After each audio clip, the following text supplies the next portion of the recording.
a beating inside the suburban areas. We're going to have to work harder.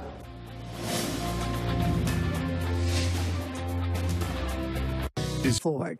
First, let us recognize that we achieved a great victory. In a gerrymandered, voter-suppressed map, we were able to sweep up to almost 40 seats so far.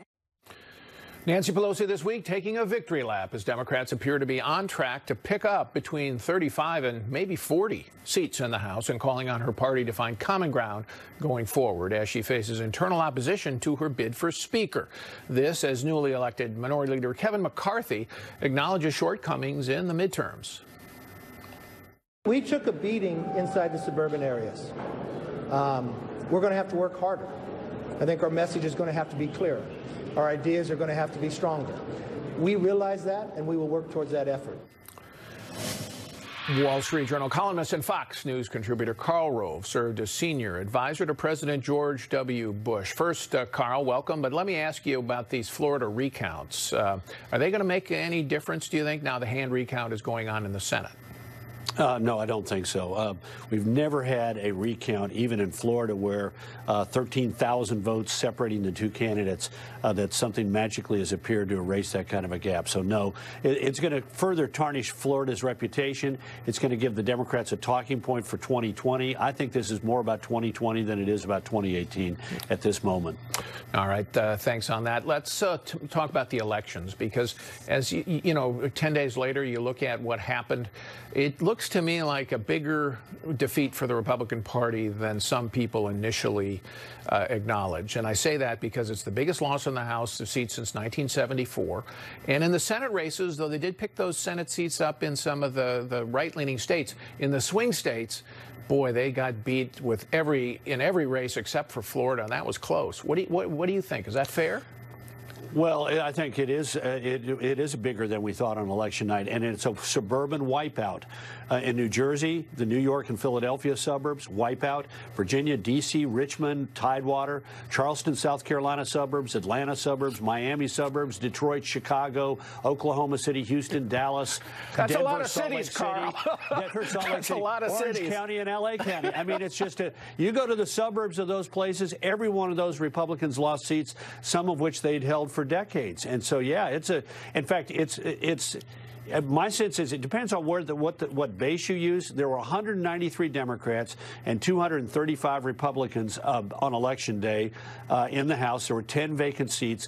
The Democrats are now approaching 234. So, you know, that's a big chunk of gains, and most of them, virtually all of them, are in the suburbs. Well, what is the lesson you take away from that? Because one lesson that a lot of the people I'm talking to are taking away is this is a shrinking Republican coalition. Trump is realigning the GOP, but he's realigning it as a minority party. There'll be a lot of viewers who don't like to hear that, but if you look at the election results honestly, that seems to be happening.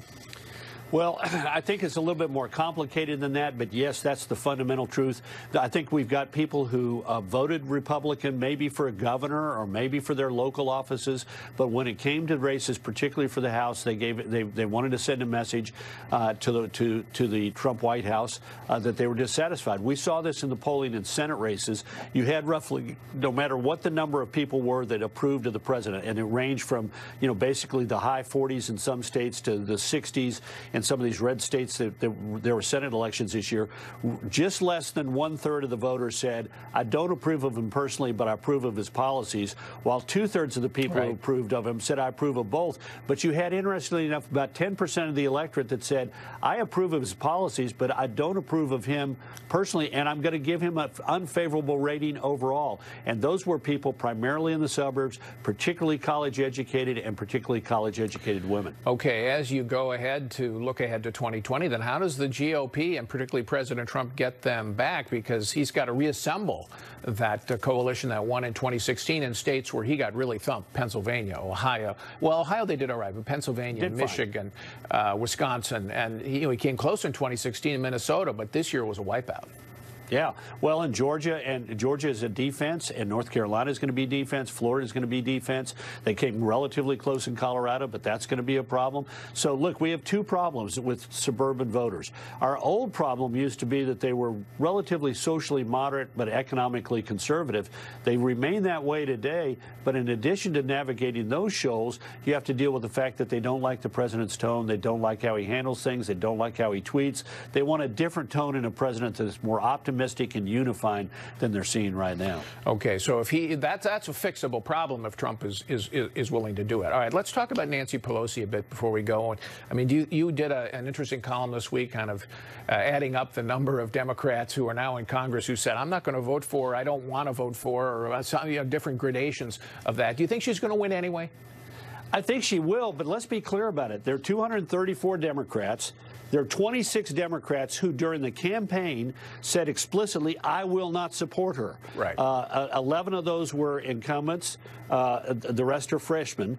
And that means that if all of them held true to their word, she'd get 208 votes, 10 short of what she needs in order to be Speaker. She'd still have the majority. There are only going to be 201 Republicans, so she'd still have the majority. But if they voted for somebody else, she'd come up short of the 218. Now, theoretically, they could all vote present rather than voting for somebody, and that would lower the number of votes that she would need. In that case, it would lower it down to about 205, I think, or 206. But she's got to get 218, and the only way she can get there now is one of two ways. Either people break their word that they gave to the voters with the very first vote they cast in Congress, or they vote present, and it's going to be sort of hard to explain that one, too. Well, voting present, I mean, is a cop-out. Let's face it. I mean, it's, I said I'd vote against her, and then I said, oh, well, I chickened out in the end. That can show up in an ad in 2020 as well as voting for her. Absolutely. And look, we're likely to see that happen. We've already seen it happen in the Senate. Senator Kristen Sinema of Arizona said in the campaign, under no circumstances will I support Chuck Schumer for Senate Democratic leader. And yesterday he was elected Senate Democratic leader unanimously. All right, Carl. Well, politicians not keeping their word. What a surprise. Thank you. When we come back, with polls showing that health care was the pivotal issue in the midterm elections, Democrats vow to make it a central part of their agenda heading into 2020. So can Republicans change the health care narrative? To the people. First and foremost, lower health care costs, provide better, stronger coverage.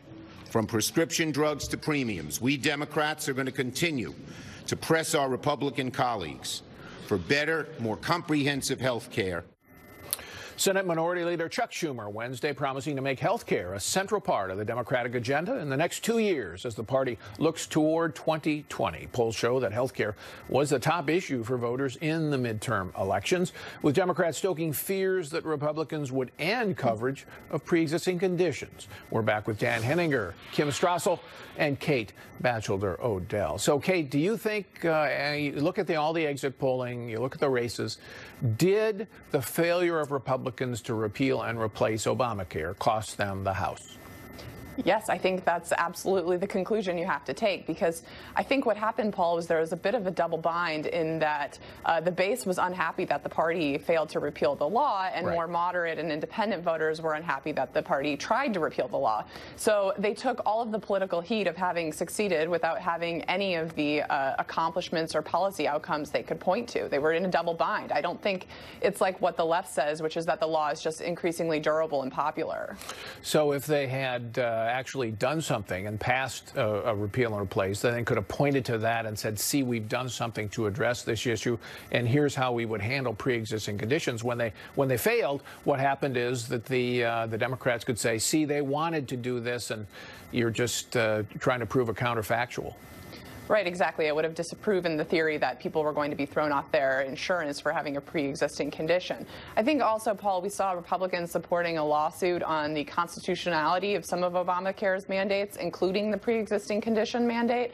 And while these are sort of interesting legal questions, it's not likely to prevail. And the people supporting it, the candidates supporting it, took a huge political hit for having supported it. And it doesn't seem to have been worthwhile. It looks like a political loser. And that was Ken Paxton, the Attorney General of Texas, who led that. And we criticized him for that, I recall. You probably wrote the editorial, Kate, but and then he came back and said, oh, no, this is good. But it really did hurt them.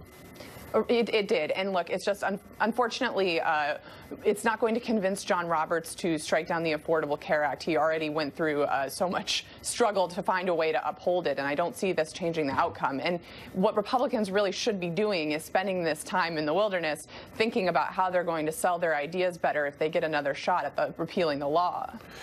Kim, Jason Lewis, who was running in Minneapolis suburbs, a Republican incumbent, he lost his race, wrote for us this week that John McCain killing repeal and replace was the real, in the Senate, was the real decisive vote. And of course, that got a lot of criticism. How can you criticize John McCain? But what do you think of that? No, there's something to that. Look, it's just the way it was. John McCain was very proud of that vote, and we should remember that he took it.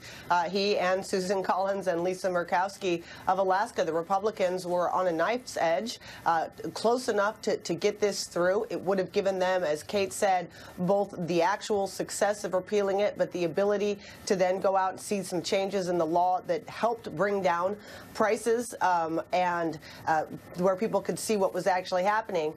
They didn't do it in the end. It was a huge failure on that part, given the campaign promise. And yeah, I mean, look, the House Republicans bore the brunt of the decision made by a handful of senators on the other chamber. So, Dan, where do the Democrats, when Chuck Schumer says or threatens, depending on your point of view, we're going to make health care our focus, what are they going to do? Threaten. Yeah, let's go with threaten. Well, Obamacare, they passed that, and now basically it hurt them for several elections, and now they're now champions of it. The Democrats for the next year are going to be aiming at two targets. One, Donald Trump. The other, the pharmaceutical industry, big pharma. Elijah Cummings, who's becoming chairman of the House Oversight Committee, which is a tremendously powerful committee, is probably going to spend about 70% of his time tormenting the Trump administration, but he says he intends to investigate the pharmaceutical industry. And he's going to issue subpoenas, he's going to ask questions about drug prices, and the goal is going to be to kind of use that as a cat's paw to get them to compromise on some sort of deal that regulates drug prices in the United States. And the problem is that the President of the United States himself seems to be willing to do that. He has talked about associating Medicare Part B prescription prices to those in developed countries over in Europe. So Big Pharma has really got its work cut out for him defending its innovation. Yeah, I think, Kate, that's a possibility for Trump. He might go for that. And then also, what about Medicare for all? Is that something that Democrats are going to push, or are they going to, in the House and Senate, or are they going to leave that to the presidential candidates? You know, Paul, I think they're going to be relatively quiet about that over the next couple years, because I think it's really unpopular with the public when you start to talk about, eliminating employer-sponsored insurance, right? I mean, the Bernie Medicare for All bill was not written to become law. It was written as sort of a eccentric policy proposal. And so I don't think it's helpful to Democratic House candidates to hold it up as what they're really about. I think that Dan's right. They're really going to coalesce more on the pharmaceutical price controls idea, because it's something that they think Trump can be amenable to, and maybe talk about things like a public option for insurance and wait for Medicare for All to really litigate that in the presidential debates in 2020. Okay, thanks, Kate. Still ahead, Amazon's announcement of its new headquarters in New York and Virginia, drawing backlash as taxpayers and local officials find out just how much they're paying for the deal. In a much-anticipated announcement, Amazon said this week that it plans to open 2 new headquarters in the D.C. suburbs of Arlington, Virginia, and the borough of Queens in New York City. But outrage is growing as details of the deal emerge, with New York State alone offering more than $1.5 billion in tax breaks and incentives to the retail giant in return for bringing a promised 25,000 jobs to its new campus. Mayor Bill de Blasio called it a great day for New York City, but even newly elected Congresswoman Alexandria Ocasio-Cortez, a Democratic socialist, called the taxpayer subsidies extremely concerning. We're back with Dan Henninger, Wall Street Journal columnist Bill McGurn, and editorial board member Alicia Finley. So, Bill, my favorite part of this is the helipad that they get at the new campus. Right. I guess that will not be available to everyone. Right. But is this a good deal for New York and Virginia? No, it's not. It's it shows that the real threat to the economic order isn't socialism, it's corporatism. Like, call us old-fashioned, but if you're going to have welfare, it should be for the poor, not for the world's richest man. And that seems to be uniting people. I mean, Governor Cuomo's defense of this deal was extraordinary. In the New York Times, he basically said, since our tax rates are such a disincentive, anyone in his right mind, just judging by the merits, would go to Texas. Therefore, I had to cough up a lot of stuff to get Amazon to come here, to give them privileges and favors that other people don't get. But who's responsible for those tax rates? Right. Right? I mean, right. He could change those. Right. But that's hard. Look, that's the difference. They're all betting you jack your rates. You have a business unfriendly environment in the state, right? And then you play favorites and you try to get someone to bail you out like this. Look, it's not the first time. Governor Cuomo had that Buffalo billion, ended in corruption. None of the jobs produced that it promised. That was a subsidy program for business in upstate New York, and ended in corruption and failure. I don't think it's ended, it's continued. Right. Well, so Alicia, from Amazon's point of view, though, even though all that's true about Jeff Bezos, it's hard to blame him, I guess, it seems to me, if the politicians are willing to shower him with money. I mean, he's a pragmatic businessman, and if they're saying, here, you can have all this, then why not take it? Right. I mean, Elon Musk did the same thing with Nevada and a battery factory. If they're going to give him a couple $1 billion, why not? And Scott Walker with Foxconn in Wisconsin. And now he's suggesting another package for Kimberly-Clark to help rescue jobs there. This is bipartisan on both sides. But really, the politicians should be responsible and be more responsible stewards of taxpayer dollars. But 260-some jurisdictions tried to get Amazon. So this is... And Amazon actually turned down something like Maryland and Newark, which offered even bigger subsidies, which suggests maybe it would have gone to New York and D.C. anyways. Because why? Because it has more intellectual capital. It has talent, right? Tech talent, finance, banks, and hedge funds are really recruiting engineers. Amazon will be able to poach some of those. The figure, Dan, that I like, another one is that Google has a big presence in New York as well. I think they have something like 10,000 jobs here. They're not getting a package of $1.5 billion. And I think Alicia's point is a salient one. They might have gone here anyway, New York anyway, because of the other things it offers. Yeah, they might have. I mean, one of the things Amazon says is the need a heavy core, a critical mass of technological workers, and they feel New York, Northern Virginia is going to be able to provide that. City of Columbus said, we admit we don't have enough technical workers to supply Amazon with 25,000 people.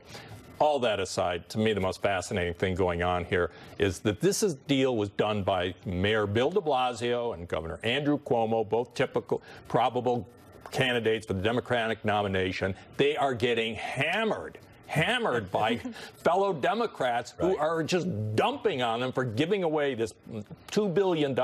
I think what's going on here is that Ocasio-Cortez, the head of the city council, are upset that this money has gone to Amazon and not to their pet project. It's not as though they're upset about corporate welfare. It's just that the money's all gone now. It's the wrong corporate welfare. Exactly. Look, that's what happens when you politicize decisions.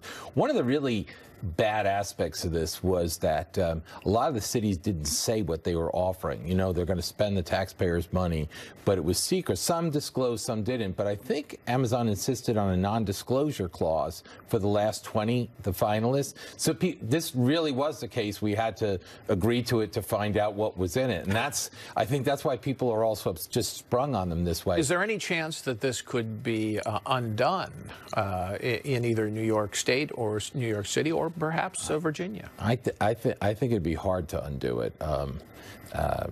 I think it'll be very hard. Some of the incentives already exist. It's just that they're applying it to Amazon, right? Some of the things exist.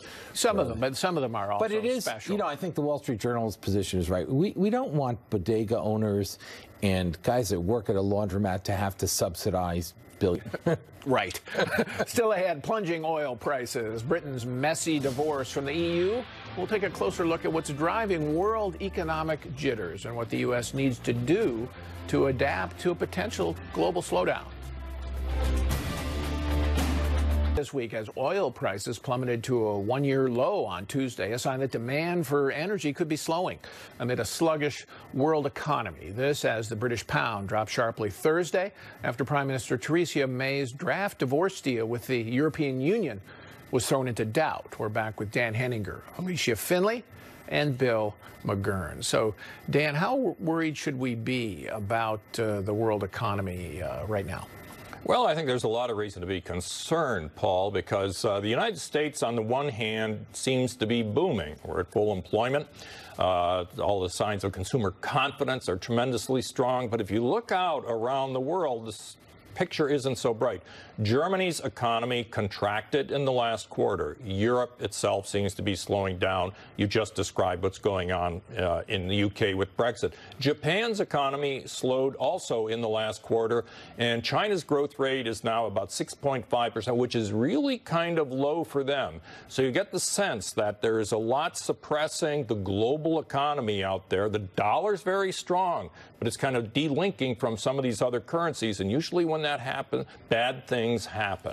What's behind it, Bill? I think you've got some bad policy choices in political turmoil in Europe, for example, but rising interest rates also here in the U.S., which is drawing capital from the rest of the world. That hurts the president. He's been so critical of the Fed chairman, and he actually has some points, but it makes it harder for the Fed chairman to do the right thing without looking like he's a lackey of the president. Maybe pausing what we think will be the interest rate increase I think it's the right idea, but the timing is everything. Look, I think the United States is fundamentally sound. I mean, I reject the idea that we're on a sugar high. I think that the corporate tax cuts really change the structure and the incentives for investment. But look, I live in the suburbs. When you buy a house, you want a nice community. Like, it's no good to just have a really nice house yourself, right?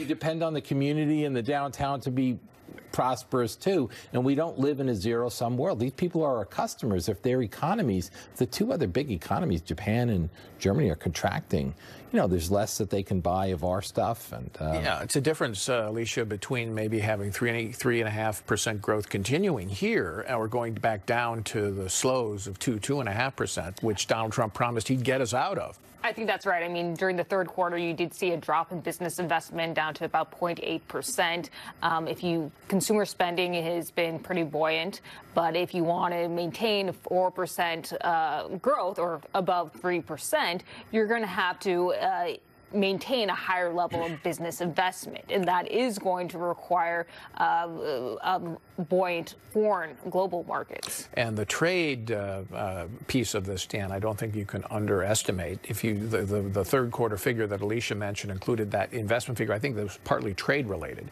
You have one thing we criticized Barack Obama for was all the regulation, which caused something of a capital strike as businesses said, hey, I don't know who's going to hit me next year, so I'm not going to make that investment. Trade operates in a similar way. It's arbitrary government that can hit people with tariffs or new rules to change their supply chains. If that happens, they may say, if you fear that might happen, then you say, well, I'm going to hold off on investment.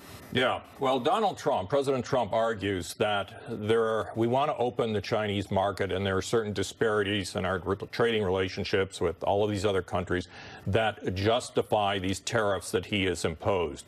Be that as it may, the negotiations, especially with China, are going nowhere. And so the tariff regime that he's imposed on China is beginning to look chronic.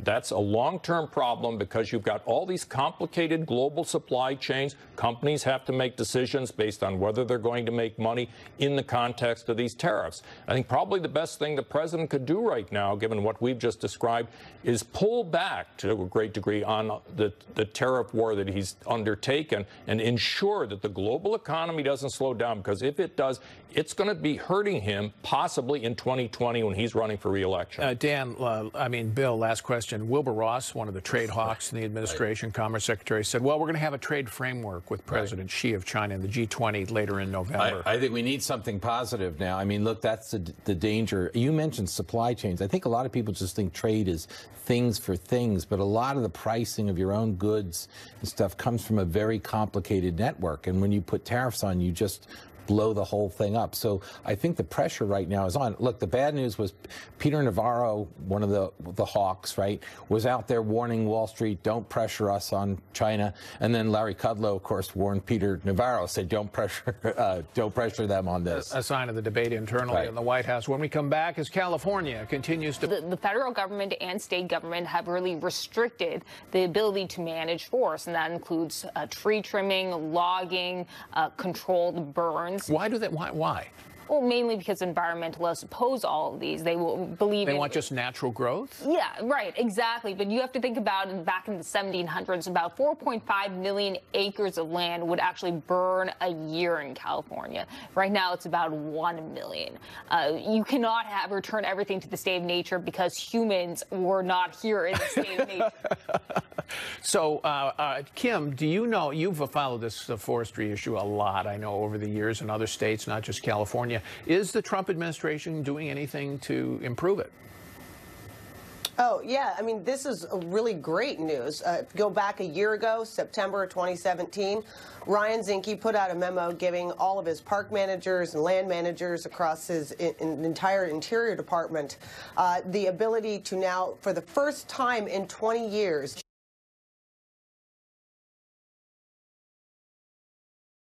and undergrowth and dead trees and clean up the forests. This is new and important. This really goes back to the Clinton era when Bill Clinton turbocharged forest mismanagement by sharply reducing logging and road construction in federal grounds. And we've never come back from that. You know, back before his tenure, the Forest Service, I think, spent about 16% of its money on fighting fires. Now it's more than half. And that poaches money from the necessary programs we need to clear away this underbrush and problem in the first place. Dan, speaking of politicians and what they say about this, Jerry Brown, the governor of California, blamed the fires on climate deniers. I would say arguably one of the most irresponsible things Jerry Brown has ever said. Look at the incredible human destruction and devastation that is taking place in California right now. There is a legitimate debate over how those forests should be managed in California. But the left is proposing that this is all about climate change, not just Jerry Brown, left-wing politicians, celebrities in California. And I'm going to say that I'll bet you they suppress any initiative out there to try to rationalize their forest policy by simply dismissing it as a problem of climate change that has to be addressed. Very little is going to get done to address California's forest problem. All right, thank you all. We have to take one more break. When we come back, hits and misses of the week. Hey, So, Paul, the Wall Street Journal just finished its first ever ranking of the 20 largest airports. They looked at everything from on-time reliability to security wait times, restaurant reviews, and also an extensive survey with readers. My miss is going to the city whose 3 airports managed to all come in dead last, which would be New York City. Kennedy, LaGuardia, and Newark were all ranked the worst of the worst. You know, New York is lucky because a lot of people need to go there for work, but it should be concerned when growing numbers of people don't want to go there because it's just so hard to get there. Bill. Paul, a miss to Big Mother, otherwise known as the District of Columbia government. There's been a play group for 2-year-olds for 45 years on Capitol Hill, just run by the parents. And they recently got a visit from the Office of State Superintendent for Education saying, we're going to regulate you now. Their crime was to actually draft some sensible rules, contact information, so you can't bring sick kids to the thing. I mean, this is literally what they mean when they say the nanny state running amok. All right. Kate. Paul, this is a hit this week for Naomi Rao, who Trump appointed to the D.C. Circuit Court this week, but she's been overseeing the White House's deregulatory campaign and hasn't really gotten much attention. But her office announced in October that the Trump administration had repealed that year 12 rules for every one issue, with 176 deregulatory actions and billions of savings in the economy. She's overseen one of the biggest deregulatory efforts in history, and cheers to her on her new adventure at the D.C. Circuit. Could be potential Supreme Court material. Dan.